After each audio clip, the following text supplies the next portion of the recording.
Olá, né? É, eu vou gravar, né, a resolução do vestibular do PSC, né, da segunda etapa, ok? Então, vamos lá, né? Vamos começar com a questão 41, né? O enunciado dela vou deixar na tela um pouco, né? Mas ele fala sobre na verdade, antes de iniciar a prova, né, ele dá um conjunto, né, que eu vou deixar agora aparecendo na tela, que são é, é, valores, né, que você vai usar para constantes, velocidades, né, relacionadas à natureza, tá? Então, por exemplo, ele fala da questão da gravidade, né, fala também dos valores da densidade, né, do calor específico e do calor latente de vaporização da água, né, aqui. Né? E também eu falo da velocidade de som, né, para adotar como 340 metros por segundo, né, aqui. Bom, dito isso, vamos à questão, né? Ah, a questão 41 trata bom, na verdade não há nada muito não há nada muito complexo, né? Na verdade, o principal tema dela, né, é sobre interpretação gráfica, né? É o que você vai ver no gráfico e dizer o que está acontecendo, né? Então, ah, vamos lá, né? Ó, se você observar aí, a questão está falando o seguinte, ó. É, ela fala sobre a radiação do Sol, né, que chega na Terra e a porcentagem que ela é absorvida, né, em diferentes comprimentos de onda, tá? Aí, certo? Então, veja, ele fala aqui que trechos do espectro solar apresentam características particulares como a radiação ultravioleta, né? Ele dá a faixa espectral da radiação ultravioleta, né? E tem 9%, né, do total de energia absorvida pela Terra, né? Aí, certo? É radiação ultravioleta, né? A radiação visível fica na faixa de 0,4 micrômetros, né, até 0,7 micrômetros de comprimento de onda, tá? Com 41% da energia total que a Terra absorve, certo? E 50% do valor total de energia vai para a radiação infravermelha, certo? Ou seja, valores de frequência abaixo do vermelho, tá? É, e fica com 0,7 micrômetros, né, até 3 micrômetros, tá ok? Esses aí são os valores, tá? Aí. Bom, uh, tá. Então agora o que a gente precisa fazer, né? Ele fala que a superfície terrestre está em constante emissão de radiação, em forma de ondas eletromagnéticas longas, né? Ou seja, com frequência baixa, né? Na região do infravermelho, né? Como eu falei, e denominadas de radiação terrestre, né? Aí ele mostra uma figura, né, que é o gráfico que a gente vai analisar, do espectro de absorção da atmosfera em função do comprimento de onda, tá? Então, ó, no eixo Y você tem a absorção, né, o quanto absorve em porcentagem, certo? E no eixo X está disperso os diferentes comprimentos de onda, tá? E aqui estão dispostos moléculas, né, que são dominantes ali na região que você está trabalhando, né, para o espectro. Tá? Ó, vamos lá. Ele dá 3 afirmativas aqui e pede para a gente analisar as 3, né? Há uma janela atmosférica onde a absorção terrestre é baixa, entre aproximadamente 0,3 micrômetros, né, e 0,7 micrômetros. Bom, isso é verdadeiro, né? É, certo? Porque realmente, né, há uma janela grande aqui, né? É onde fica essa setinha verde do gráfico aí, ó. E está compreendido na faixa que ele falou, né? Através dela, que o nosso planeta recebe cerca de 50% do total de energia proveniente do Sol, tá? Então, aqui entra uma espécie de contradição, né? Por quê? Os valores de radiação, eles vão, eles vão de 0,1 micrômetros, né, até 0,4, tá? Isso aqui é o ultravioleta do quanto absorve, né? Ok. Porém, o que acontece, né? Do 0,3 até o 0,7, né, aqui, não tem esse valor pré-definido nas contas que a gente fez, certo? Ó, veja que do 0,4 até o 0,7 micrometros fica 41% da energia, que é onde fica o espectro visível, tá? Mas aí você contaria a parte do 0,3 também, certo? Aí. Ok? Então é basicamente isso, né? Tá? Então a janela recebida, né, vai ficar com 41% do 0,3 aqui, mais uma parte, né, do 0,3. Do 0,3 é menor, né, que o 0,4, tá? Aqui, né? Certo? Ou seja, faz o papel, né, da janela aqui, né? Entre o 0,3 e o 0,4 há uma absorção, né, referente, né, à questão do ultravioleta, né? Já do 0,4 até o 0,7, para fechar o intervalo todo, né, você vai ter uma absorção já da luz visível, tá bom? Então, assim, dá mais de 40%, né? Dá mais de 41%, na verdade, né? Porque vai ter o 0,3 e o 0,4 ali. Então, bom, você pode considerar praticamente 50%, tá? E ele fala que a outra janela atmosférica onde a Terra perde energia. Aí ele está falando aqui da região do infravermelho, né? Para o espaço exterior. Essa janela é controlada no lado esquerdo pela banda de absorção do vapor d'água e no lado direito pela banda de absorção do dióxido de carbono. Olha, observe que sim, né? Se você observar a figura, né, como está aparecendo para você aí, sim, né? Veja que na banda do CO2 ali, né, você tem ali entre 9 e 10, né, picos de absorção, né? Mas há vários ali, né, que é essa janela que ele está falando, né? Então, nessa região não há absorção, né? Há, na verdade, baixíssima absorção, né, em comparação com a outra parte ali, né? E fica no infravermelho porque são frequências que tem comprimento de onda maior do que o 3, né? Okay. Tá. O aumento da concentração de gases como dióxido de carbono na atmosfera torna o efeito estufa mais intenso e, portanto, fica mais difícil nosso planeta perder calor para o espaço. Esse efeito causa o crescimento da baixa atmosfera, elevando a temperatura média da Terra e a mudanças climáticas. Bom, sim, né? Observe que quanto mais carbono, dióxido de carbono, né, tiver na atmosfera, né, há uma reflexão, né, de volta dos raios de luz que deveriam, não de ondas eletromagnéticas, né, que deveriam sair da Terra, certo? Mas isso acaba não acontecendo, tá? Devido ao aumento, né, desses gases, tá? Então, a resposta correta é a letra E, né? Em que todas as afirmativas são verdadeiras, tá?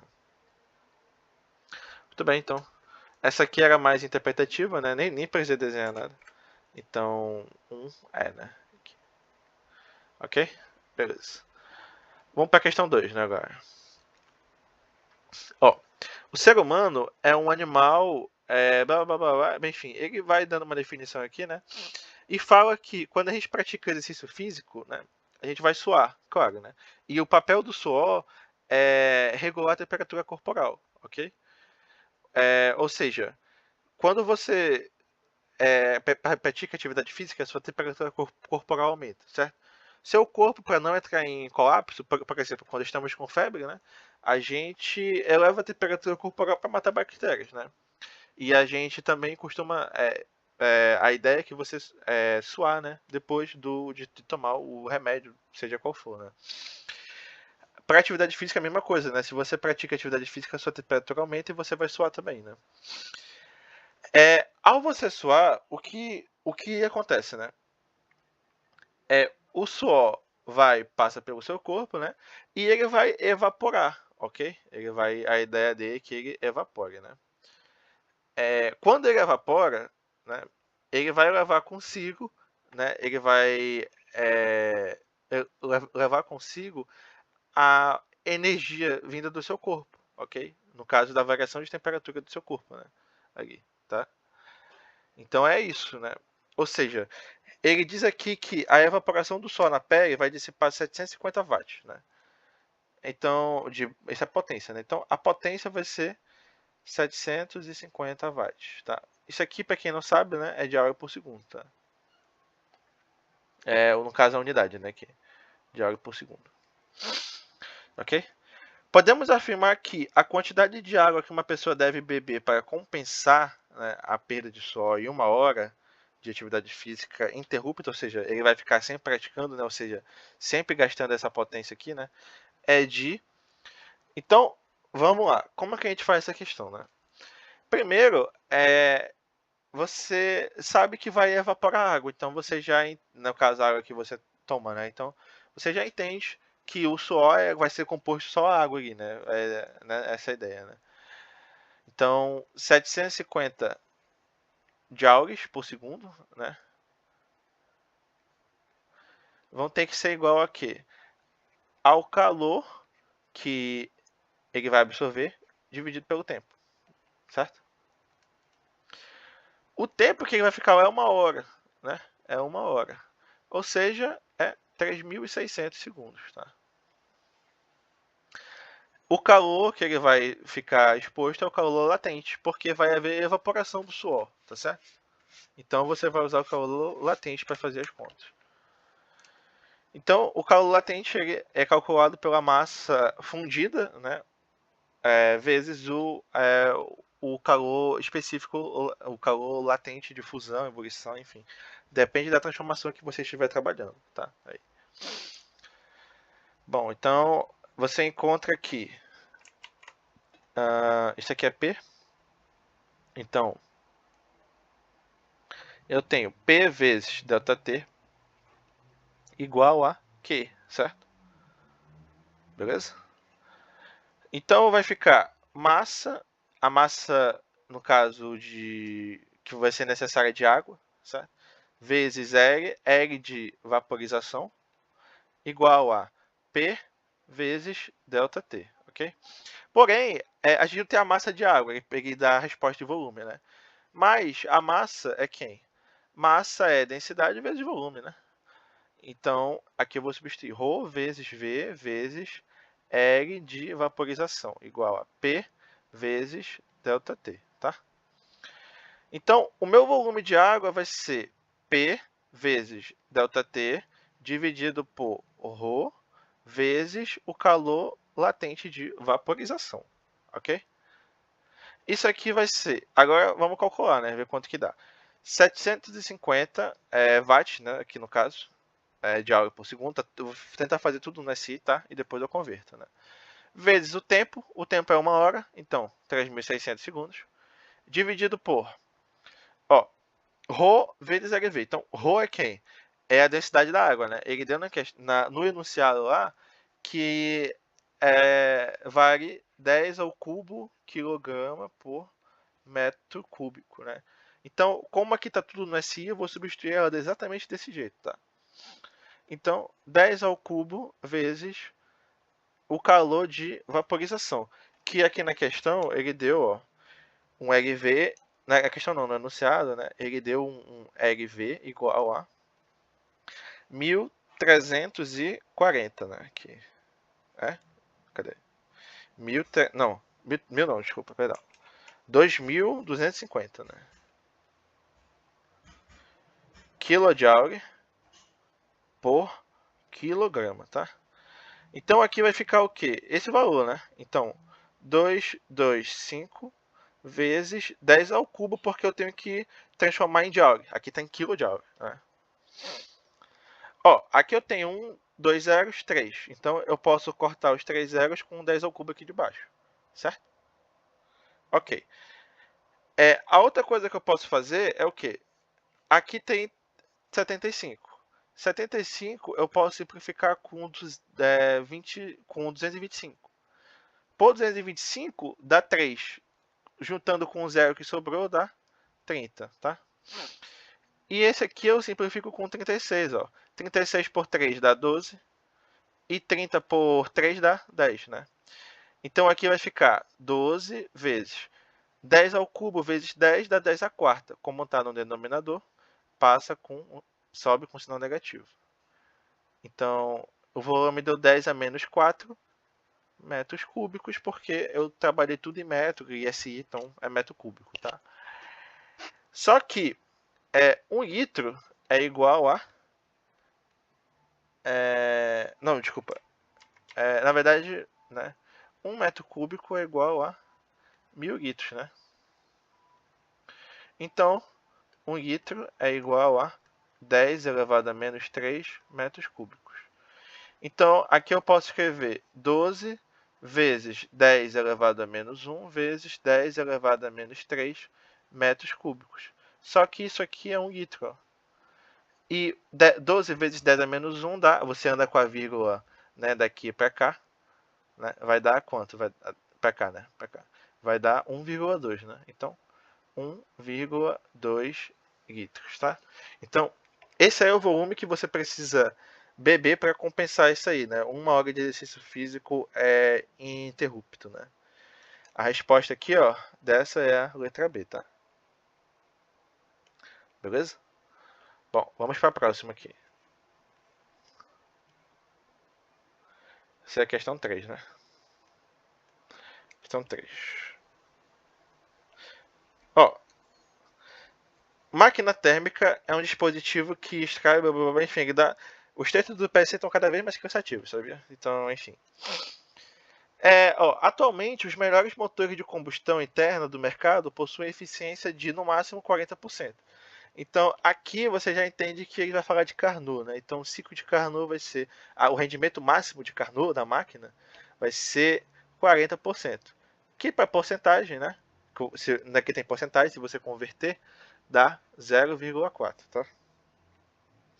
Considerando esses motores como uma máquina térmica ideal de Carnot, foi o que eu falei, né? Cuja fonte fria está a 27 graus, então a temperatura da fonte fria, TF, vai ser 27 graus Celsius. Ele quer a temperatura da fonte quente, TQ, certo? É isso, tá? E ele quer, na verdade ele não quer isso, desculpa, ele quer a diferença entre a fonte quente e a fonte fria. Então ele quer TQ menos TF. E quer ver quanto que dá isso aí, tá? Tá, então como que faz, né? Bom, o rendimento de Carnot, ele vai levar em consideração as temperaturas das fontes fria e quente, né? É assim que você vai calcular. Então vai ficar 1 menos TF sobre TQ. Pronto. Esse é o rendimento de Carnot, tá? Mas ele disse que é 0,4. Então, 1 menos TF está aqui, ó. Só que está em Celsius. Lembrando que em Carnot você trabalha só em Kelvin. Você usa a temperatura absoluta, né? Então, TF vai ser 27 mais 273, para você converter, né? Isso aqui dá 300 Kelvin, tá? Então vai ficar 1 menos 300 Kelvin dividido pela temperatura da fonte quente. Isso aqui vai ser igual a 0,4. 0,4 você escreve aqui, né?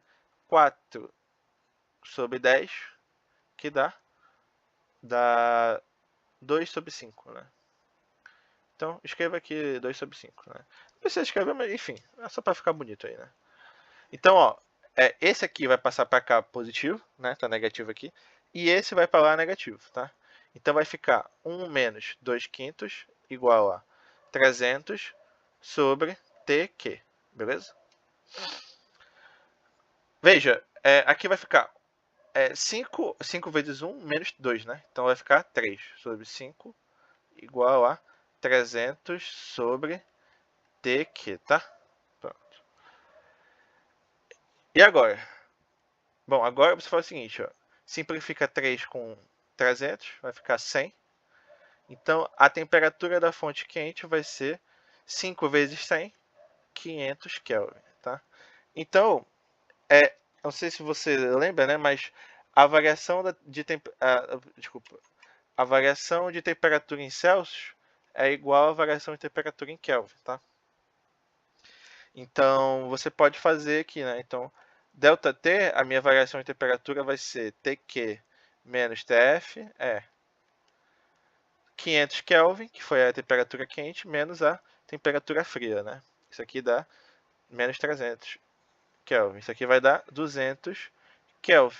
Mas como é igual, então isso aqui é a mesma coisa que 200 graus Celsius, tá?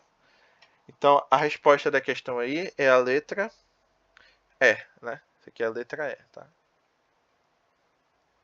A resposta da questão é a letra E. Beleza? Bom, vamos para a próxima aí. A próxima é de gerador, né? Então, ó, ele dá a curva do gerador, né? Vou tentar desenhar aqui. Isso aqui eu vou precisar fazer uma continha, né? Algo assim.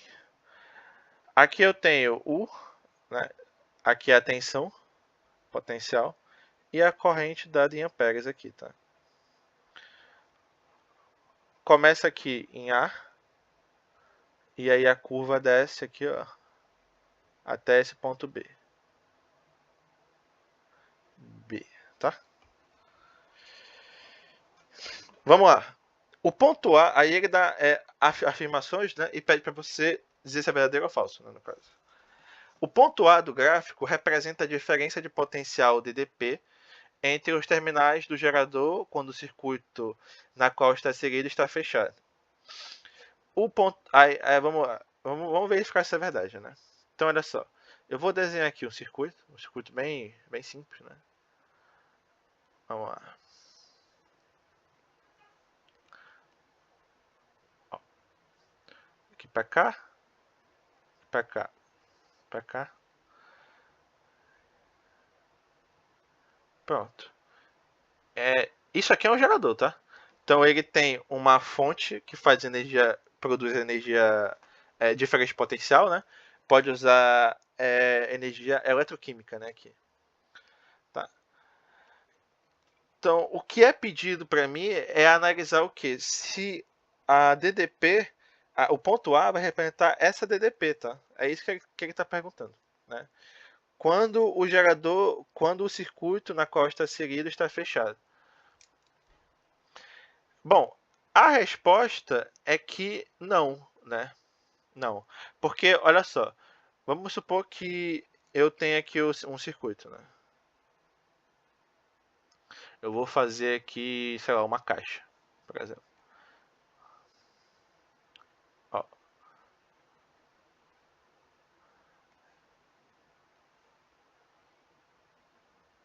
Ó, esse aqui é o circuito, tá? Então aqui tem fontes, né? Tem resistores, tá? E é isso aí, né? Pronto, está conectado aí. No caso é o que eu quero conectar aí, né, nesse circuito. A diferença de potencial vai depender também dos componentes do circuito, entendeu? Não depende só do gerador, tá ligado? Então, não. A resposta é que não, né? Certo? Isso é bem básico, né? Então a resposta não, aqui não, é falso, né? A diferença de potencial no gerador, nesse caso, não é referente a isso, tá? Ó, vamos lá.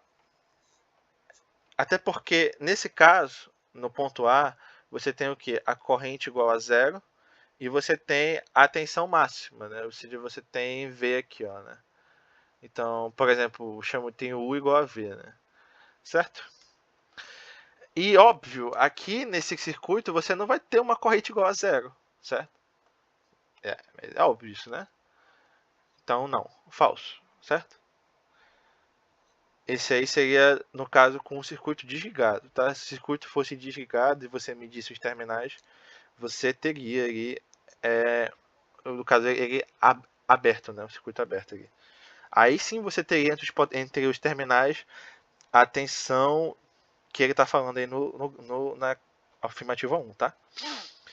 O ponto B do gráfico representa a situação de curto-circuito, ou seja, quando a potência útil é nula e toda a energia de outra modalidade que se transforma em energia elétrica se dissipa internamente no próprio gerador. Ou seja, você está fazendo isso aqui, ó, ele está dizendo isso para ti. Ó. Em vez de ter tudo isso aqui, está acontecendo isso aqui. Ó. Tem aqui a fonte, normal, né?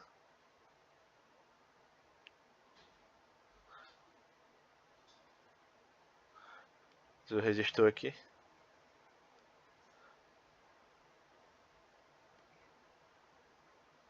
E eu fiz isso aqui, ó. Os terminais estão abertos aqui, tá vendo? Isso aqui é o terminal do gerador. Então eu fiz isso aqui, ó. Fechei o circuito. Pô. Certo? Então, sim, né? Porque é como se eu pegasse uma pilha e ligasse nela mesmo, entendeu? Eu pegasse um fio e tal. É óbvio que se eu fizer isso, né? Aqui, o que, que vai acontecer? A minha corrente aqui, ou seja, ela vai ser máxima, né? Porque eu não vou ter nada para dividir a resistência aqui. Então essa corrente aqui, ó, ela vai ser máxima, tá? Máximo I, ok? Me deixa eu pegar, tá meio feio aqui. Vou ter aqui, ó, o máximo I, ok? Que é esse aqui, ó, essa corrente máxima aqui, tá? Pode ver que é o mais distante possível daqui do zero, né? Beleza? E não tem potência porque eu não estou alimentando nada, né? Não tem nada sendo alimentado aqui. Eu estou simplesmente jogando tensão no meu gerador, né? A tensão dele mesmo lá de cima, né? Beleza? Então, é isso. Então a A1, né, é falsa e a A2 é verdadeira. Vamos ver a 3. A equação característica do gerador é dada por U igual a epsilon menos RI. Cadê? Onde epsilon e R são constantes que dependem de como o gerador foi construído. Sim, né? Esses parâmetros aqui, né? De aqui tem o Rzinho, né, no caso, do resistor, depende de como o gerador foi feito. Né? Não há como alterar isso. Né? Ok? Então, é isso. Então a 3 está correta. E a 4, né? A 4 vai dizer o quê? A resistência interna do gerador é dada pelo valor absoluto do coeficiente regular da curva característica. Ou seja, ele está falando disso aqui, ó. Né? Eu vou chamar de alfa, tá? Então, o coeficiente, isso aqui eu posso escrever, né, como uma função y igual a ax mais b, né?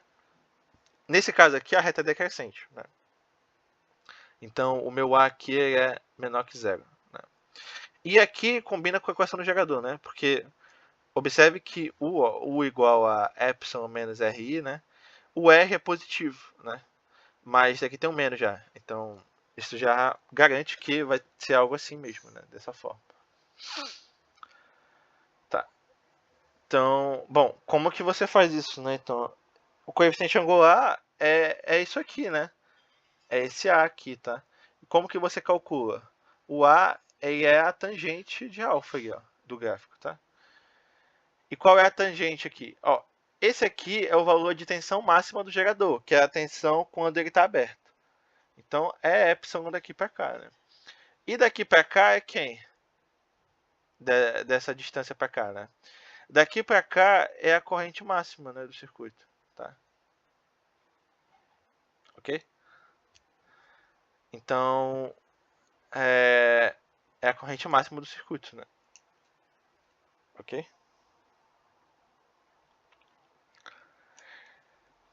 Então, nesse ponto aqui, eu tenho U igual a zero, ou seja, a minha tensão vai ser zero. Então, epsilon vai ser igual a... na verdade, vamos fazer direitinho aqui, né? Ó, eu tenho U igual a epsilon menos RI, tá? Dessa forma, como que eu vou calcular a resistência pelo gráfico, né? Então, aqui já está negativo, já é menor que zero, esse valor aqui do coeficiente angular. Basta eu ver o R, como que eu calculo, né? Então, aqui é o ponto zero, né? É onde eu tenho o valor zero aqui. Então, a minha corrente máxima de curto, né, vai ser quem? E máximo vai ser epsilon sobre Rzinho, tá? Então, a resistência interna, que vai ser o meu alfa aqui, é calculado por epsilon por I máximo, que é justamente o coeficiente angular dessa reta aqui, ó. Tá? Então, pronto. Essa aí tá correta, tá? Então, a alternativa 4 está verdadeira. Vamos para a questão 45, a penúltima questão já, né? A questão 45 diz o seguinte, ó. Questão 45. Ah, sim, essa aqui a resposta é a letra... Cadê? É a letra... Essa aqui é a E, né? A 3 da prova aqui é a letra E. Essa aqui seria a 4, né? Então a 4 é a letra D. Beleza? Vamos para 5, né? No caso aqui é... Então vamos para 5, né? Da 45 aqui. Então, como que vai funcionar, né? Aqui eu posso tirar o 45, aqui é a questão 5. Então vai ficar... ó, ele diz que essa questão é sobre carga, né? Então a esfera estava eletrizada. Eu tenho aqui QA igual a 12 microcoulombs, né? Eu tinha 4 esferas, né? Eu tinha QB, né? Foi eletrizado com menos 4 microcoulomb, né? E o QC é igual ao QD, que é igual a 0 inicialmente aqui, né? Beleza? Aí, ó, a esfera A foi colocada em contato com a esfera C, né? Porém, perceba que quando as esferas são colocadas em contato, as duas vão ter a mesma carga se forem iguais, tá? Então, pela conservação da carga, né, eu vou ter aqui, ó, QA mais QC, isso aqui antes, né, é igual a QA' mais QC', tá? Isso aqui depois, né? Só que elas são iguais, né? Então eu posso chamar de, não sei, eu vou chamar só de QA' tudo, tá? Como isso aqui é igual a isso, então eu posso botar aqui 2 QA'. Isso aqui vai ser QA mais QC, né? Então, QA' vai ser QA mais QC sobre 2, tá? QA é quem? 12 mais 0 sobre 2. Dá 6, né? Então, 6 microcoulombs, tá? Positivo, né? E isso aqui é igual também a, não esqueça, a carga que é ceguinha. Ela também recebe a mesma carga, né? Beleza? Depois, a B foi em contato com D, isolada, né? Então, QB mais QD sobre 2 vai ser igual a... Opa! QB' mais QD'. Oh, desculpa, vai ser igual a QB' só, né? Porque aqui eu dividi por 2 já. QD' também vai ser igual a... vai ser igual também a QB', tá? Aí. Então, eu vou ter que... A carga B inicial é menos 4, mais 0, que é a carga D, sobre 2. Isso aqui vai dar QB'. Então, QB' vai ser menos 2 microcoulomb, tá? Consequentemente, QD' também vai ser menos 2 microcoulomb, tá? Por último, ele faz o quê? Ele pega o C e o D e põe em contato, tá? Então, QC' mais QD' sobre 2 vai ser igual a QC duas guinhas, tá? Que é também igual a QD duas guinhas, né? Vai ser a carga depois. Então, QC' é 6 menos 2 sobre 2 aqui. 2 do QD' aqui, né? Igual a QC duas guinhas. Aqui dá 4, 4 sobre 2 mais 2 microcoulomb. Então, ele pede para calcular ao final, para verificar, né, quanto fica todas as cargas ao final, né? Então, o A vai ficar como, né? O A foi até o QA' só, né? Então, vai ficar lá, QA' igual a... igual a 6, certo? 6 microcoulombs.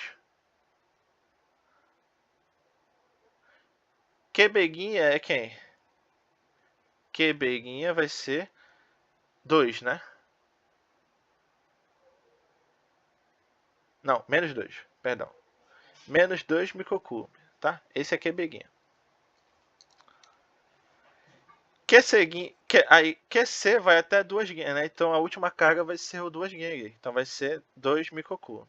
E o D igual, né? Porque ele interage com C. Então QD 2 guinhas é também 2 microcoulombs, tá? Então a resposta da questão é a letra A, certo? É a que traz corretamente a resposta. Então a 5 aqui da prova de física vai ser a letra A. Vamos para a última questão, questão 6, né, aqui da prova. Ao voltar para sua colônia, bom, basicamente ele está falando do pinguim aqui, né, como está mostrando na tela aí, e também da questão dos tubos sonoros, né.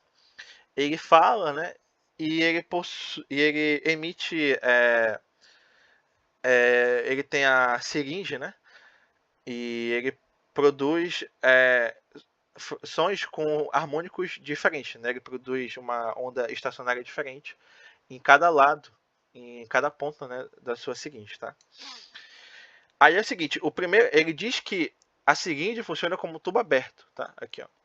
O tubo aberto, pelos nossos estudos, né, ele tem todos os harmônicos, né? Então, ele tem o primeiro, o segundo, o terceiro. O fechado não, ele tem só os ímpares. Primeiro, terceiro, quinto e assim sucessivamente, né? Então, ele pede para calcular o quê? Ele diz que a frequência do primeiro harmônico de um lado é 432 e do outro lado é 371, né? Ele pede para calcular a frequência de batimento dos dois harmônicos no segundo, tá? Ou seja, primeiro eu vou ter que descobrir qual é o segundo harmônico de cada lado aqui. Então eu vou chamar de, não sei, lado... Opa! Eu vou chamar de lado 1 e 2, né, aqui. Então a frequência 1 vai ser 432, né, Hz. A frequência 1 linha, que é a nova frequência, vai ser o quê? 2 vezes 432, né? Beleza? Isso aqui dá 864, né? Hertz, tá? Essa aqui é a nova frequência de um lado do segundo harmônico desse tubo, tá?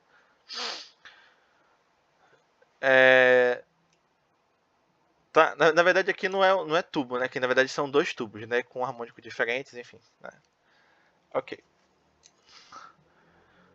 A próxima frequência vai ser F2 linhas, né? Vai ser 2 vezes a frequência do primeiro harmônico, né? A do F2, o primeiro harmônico dele é 371 Hz, né? Então vai ficar 2 vezes 371, isso aqui dá, ó, 2 vezes 3 dá 6, então vai dar 600 mais 142, né? Então 742, né? Hertz, tá? Então a frequência de batimento vai ser 864 menos 742, tá? Isso aqui, se você fizer a continha, vai dar 122 Hz, tá? E a resposta vai ser a letra C. Ok? Então, é isso, tá? Eu me despeço aqui para uma resolução do PSC 2 do ano de 2024 aí, tá? Um abraço. Fique bem aí.